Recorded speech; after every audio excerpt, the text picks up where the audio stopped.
done with a very narrow instrument, about 1/4 of an inch wide. It went in between the 5th and 6th rib bones. It punctured the major chamber of the heart, and there were 1,200 cc's of blood in the pericardium sac. That means that Mary Sherman was alive when that wound was inflicted. There was also another wound to her liver, which did not hemorrhage, which is of course medical jargon for bleed. Bleed, did not bleed. You bleed when you're alive, and you do not bleed when you're dead. The wound to the liver was part of the post-mortem wounds.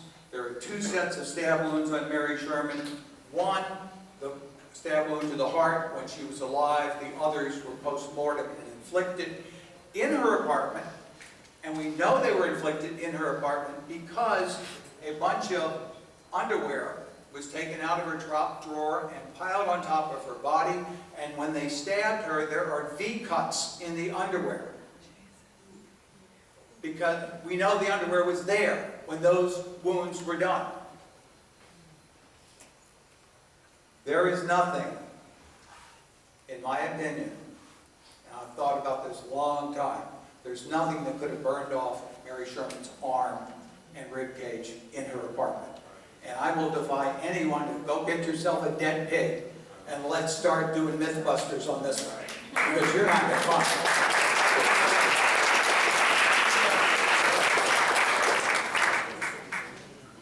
Okay, so we've talked about Stanley a little bit, and we've talked about August 31st. And has anyone ever wondered where the polio epidemic came from? I mean, think about it. This is such a basic question. Isn't it amazing that nobody's ever asked it? So I went to the CDC. You know, I suffer from insatiable curiosity, and I do like to have the evidence. So I go to the CDC, and I get the polio numbers from the beginning of the 20th century. And there's about 3,000 cases a year in the entire United States, until one weird year, 1916. What happens in 16? They start using refrigerated blood in the hospitals. They start transferring polio around, okay? And there's no ramp up, there's no ramp down. There's just this one spike. This one year jumps up to over 25,000 cases, and then it drops back down to 3,000 or 4,000 cases. And that's all through the 20s, and you get to the 30s, you get a little bump in the 30s. The doctors I've talked to said that's probably from sulfa drugs. And then you get to 1942. There's 4,000 cases of polio in 1942. In 1943, it jumps to over 10,000 cases, goes all the way up to 57,000 cases, and does not come back down until after the 1950s. The polio epidemic started in 1943. That is what the data says. So what happened in 1942? They introduced antibiotics, penicillin. So I was in a room with about this many doctors, and I made that same statement. And I said, I bet you guys would like to hear how antibiotics triggered the polio epidemic. Well, what antibiotics do is they kill bacteria. They kill bad bacteria, and they kill good bacteria. Now, in your intestines, there's this war going on between good bacteria and funguses in there, like Candida albicans. And when you suddenly take antibiotics and you wipe out all of the good bacteria, then what happens is the fungus starts to take over. Now, let me tell you a little bit about polio in the background. Polio normally comes in the mouth, goes out the bottom, and does not cause disease. This is true in 99.9% of the cases. So 99.9% of the people exposed to the polio virus do not get polio, because the body's natural defenses protect them. Those who have parasites and problems with their intestines that allow the virus to get through the intestinal wall into the bloodstream, then the bloodstream carries it up to the brain, where it starts to eat the brainstem. That's the mechanics of polio. And when they all of a sudden introduced something that messed with the balances in the intestines and allowed the fungus to propagate without controls, then all of a sudden kids started to get viruses in their bloodstream that normally would have been contained by a healthy intestinal wall. Okay? So I presented this to 200 doctors, and they did a report card on me, and they gave me an A for that explanation. Okay? Because they all understand the balances in the body. I may be right, I may be wrong on that, but I guarantee you, I've got a graph in that book that shows just what I said about the polio epidemic starting in 1943. Now, if you go into the backstory of this, you realize the British government, the American government, were working on this antibiotic thing together. Because it was Fleming, Sir Alexander Fleming, who discovered penicillin. And he couldn't make it work as a medicine. He developed a topical thing, but another group of British scientists at Oxford, what's the name again? At Oxford, started working on this in the late 30s, and they figured it out. They figured out how to make an injectable medicine that would cure a disease instantly. The introduction of antibiotics is the biggest advancement in medicine in history. There is no ifs, ands, or buts about that. But sometimes things have unintended consequences.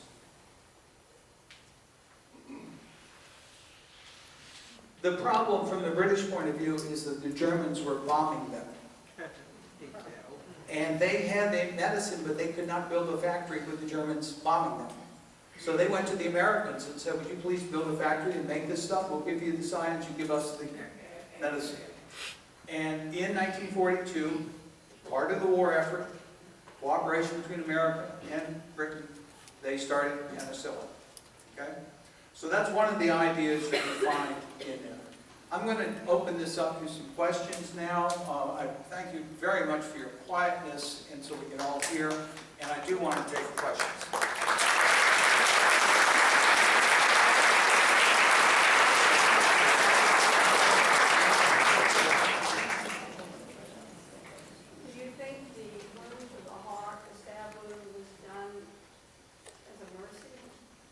Yes, I do. Some people are ready to see the crime scene photos and some are not, so I'm not going to show them tonight, but they're in the back of the book. And when you see the burns that were done to Mary Sherman, I want you to just ask yourself for a question: would you like to wake up to those burns? I showed a doctor with 40 years experience these photos about 2 weeks ago at lunch. You can do that with doctors.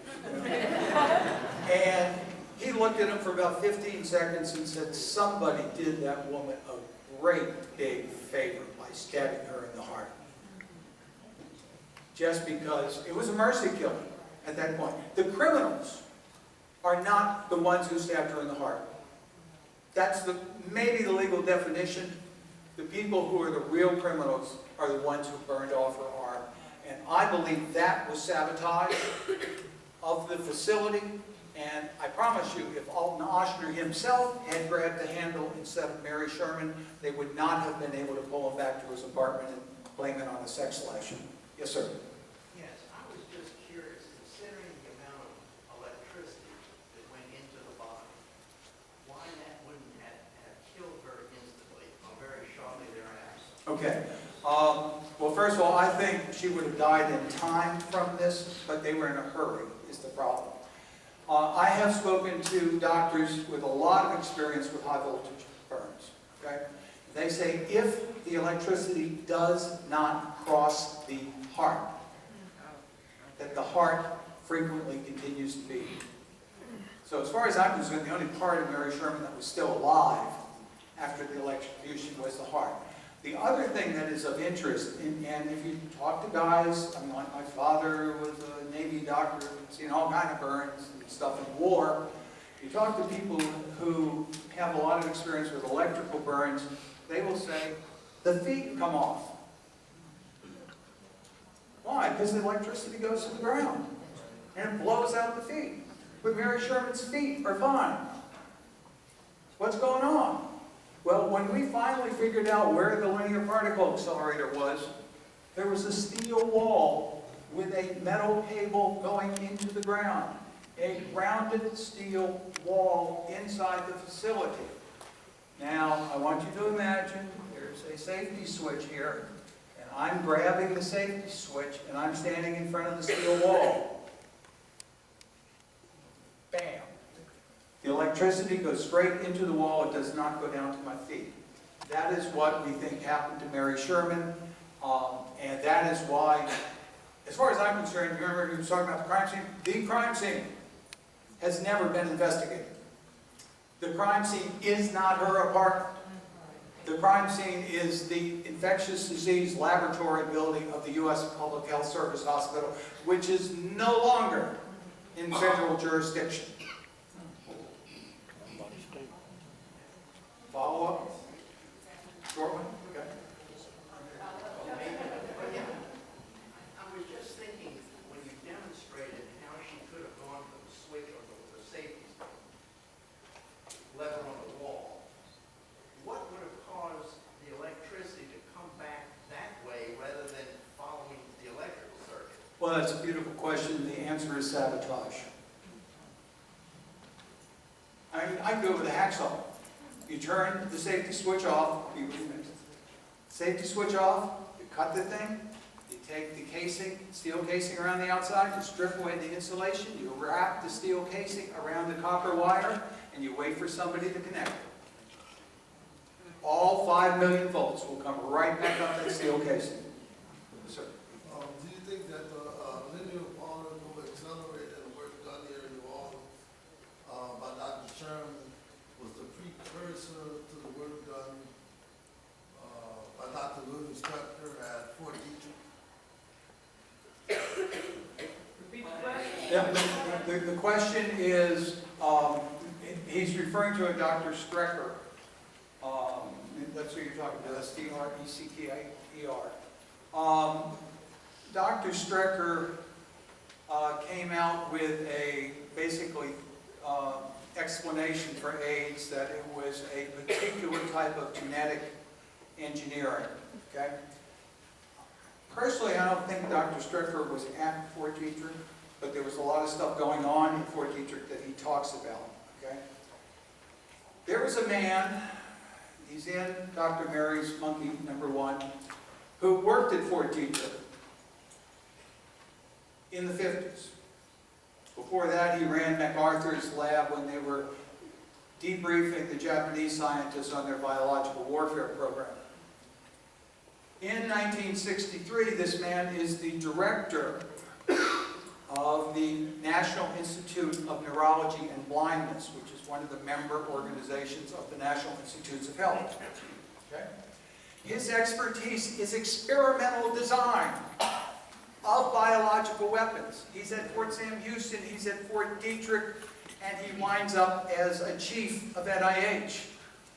Which is why I find it so incredibly interesting that he is listed in the faculty directory of Loyola University in 1960-61, teaching introductory biology to a bunch of nursing students. Less than 1 mile from the linear particle accelerator. And a half mile from all modules. Okay? Who was that? Jose Rivera. He was a colonel in the U.S. Army, MD, PhD. Yes, sir. I Yes, ma'am. understand that Children's Hospital, which is just across the street, wants to buy or take over from it. That's correct. Is any of that material or anything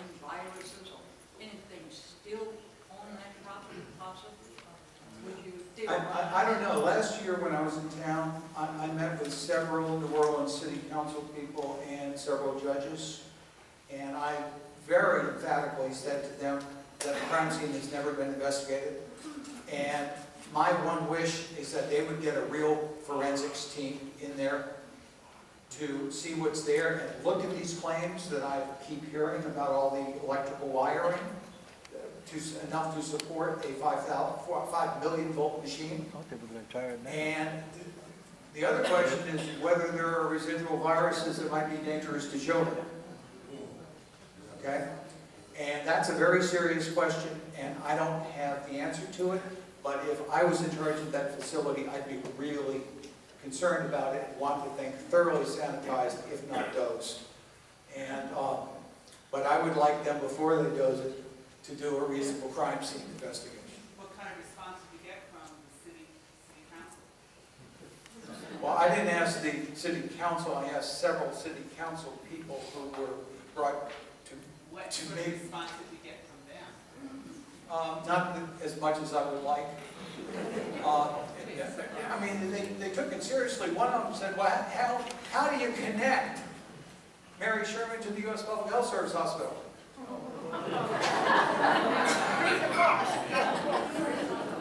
We have a picture of Mary Sherman in this book that was not in the previous editions. And she is on a ship called the North Star. And she is going on an 11,000-mile trip to Alaska on contract from the U.S. Public Health Service. My father used to go over to U.S. Public Health Service all the time. I was talking to somebody today. I said, It was me. yeah, he was born there. Okay.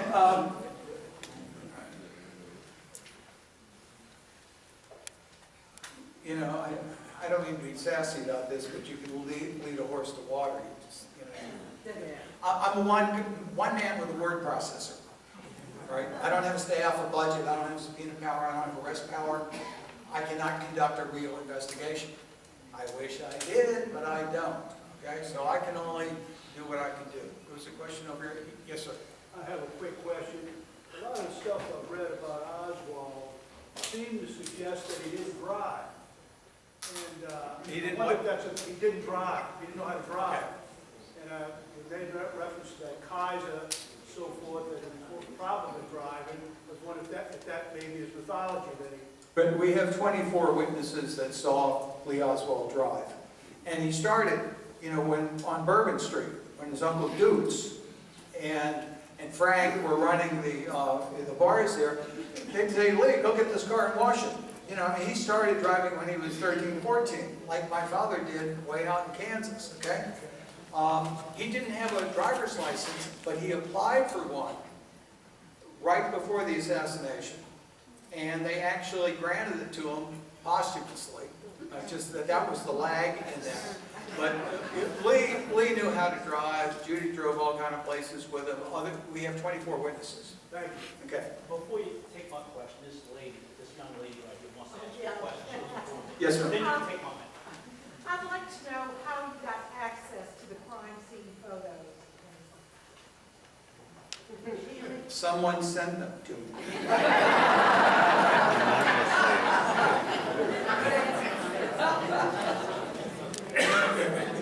The Orleans Parish coroner asked me that question yesterday.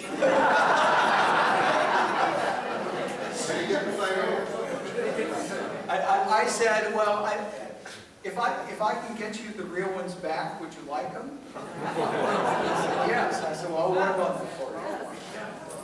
Any more thoughts or information on how Lee Harvey got back here after he defected from the Soviet? Well, first of all, he never defected. Okay. Okay? That is how he got back. Okay? Because at the height of the Cold War, they don't let people defect, turn over military secrets, and then waltz back into the United States. Okay? They don't do that. All right? And in order to defect, you have to sign a piece of paper. And he was clever enough never to sign a piece of paper.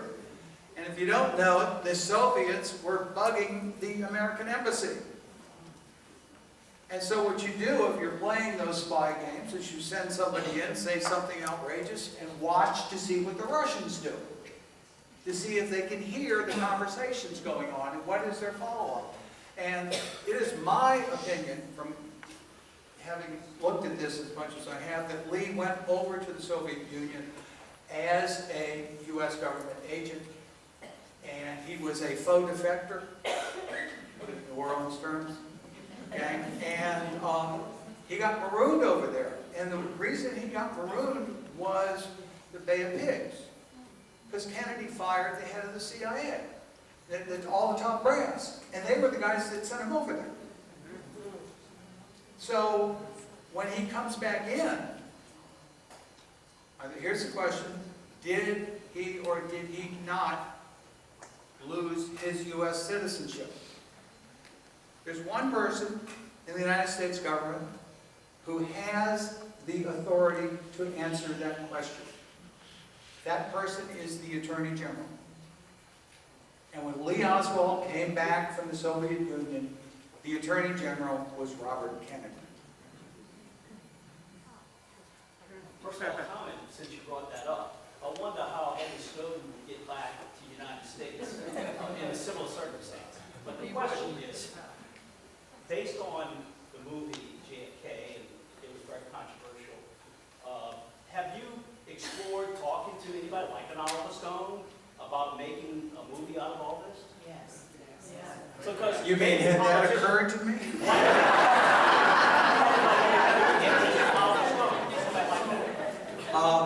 I sent a letter to Oliver a long time ago, back when I did Mary Fair and Monkey Virus. He quickly had somebody call me, okay? And if you get the director's cut of the JFK movie, there's something called director's commentary, where Oliver's sitting there